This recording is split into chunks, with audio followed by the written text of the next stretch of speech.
El 11 de febrero sí toca. Los sindicatos, comisiones obreras y UGT anuncian concentraciones ante las delegaciones y subdelegaciones del Gobierno en toda España el día 11 de febrero. Es el inicio de una campaña de movilizaciones para conseguir la derogación de la reforma de las pensiones del año 2013, de las sucesivas reformas laborales y garantizar el cumplimiento de los compromisos sobre la subida del salario mínimo interprofesional. Reivindicaciones dirigidas en primer lugar al Gobierno y en segundo lugar a los empresarios. Es hora de ponerle fechas y calendario a los procesos negociadores, de convocar las mesas, establecer una agenda social con objetivos. Venimos de un duro proceso en el que hemos tenido que ir acordando medidas de choque para hacer frente a la pérdida de empleos, al cierre de empresas durante las sucesivas oleadas de la pandemia. Medidas como los ERTE han servido para frenar una pérdida de empleos y hubieran sido incalculables en consecuencias económicas y sociales, pero no pueden entenderse como una solución definitiva si no queremos toparnos con una riada de ERES que supongan la pérdida definitiva de actividades económicas.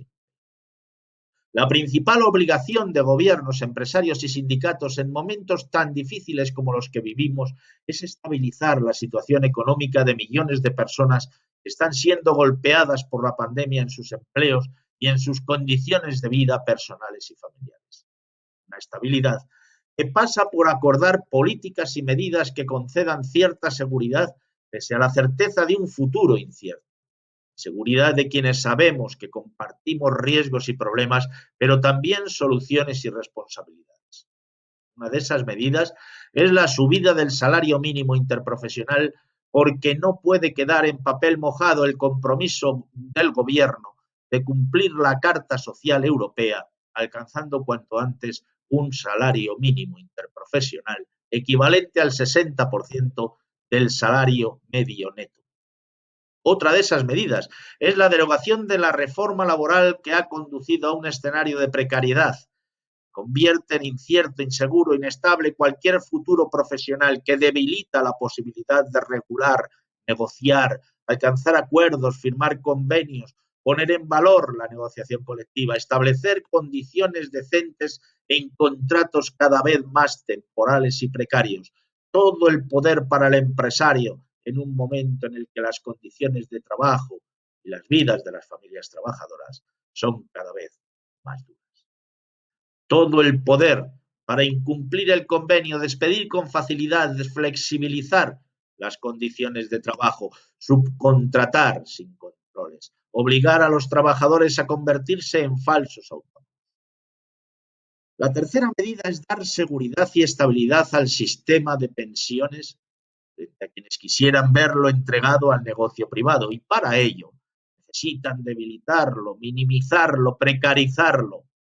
Las pensiones de nuestras personas mayores durante la larga crisis iniciada en 2008 y durante la pandemia han permitido asegurar la supervivencia de muchas familias.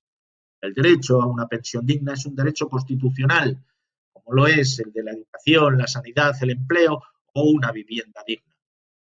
Las pensiones se rigen por un sistema de reparto. Quienes hoy trabajamos pagamos las pensiones actuales y quienes trabajen mañana pagarán las nuestras. Por eso no significa que los gobiernos no tengan el deber de sostener el pago de las pensiones dignas si quienes trabajan no alcanzan a sufragar con sus aportaciones las pensiones actuales. En Europa, las pensiones descansan sobre las aportaciones de quienes trabajan, pero también en recursos presupuestarios en función de las necesidades de cada momento. No podemos vivir en un país en el que se ha impuesto la idea de que los derechos constitucionales son papel mojado, cuando se trata de derechos que afectan a los ricos y poderosos, en cuyo caso no se duda en establecer todo tipo de medidas que aseguren los altos beneficios, ya se trate del caso de la compra de viviendas sociales por parte de fondos buitre, la fijación de los criterios para el cobro del recibo por parte de las compañías energéticas o las indemnizaciones de más de 1.300 millones de euros para ACS y Dandi por la pérdida en en la operación Castor. Vivimos tiempo de pandemia, los momentos más duros de la misma. Por eso, las movilizaciones del 11 de febrero ante las delegaciones y subdelegaciones del Gobierno serán contenidas, medidas y se realizarán guardando todas las medidas de seguridad.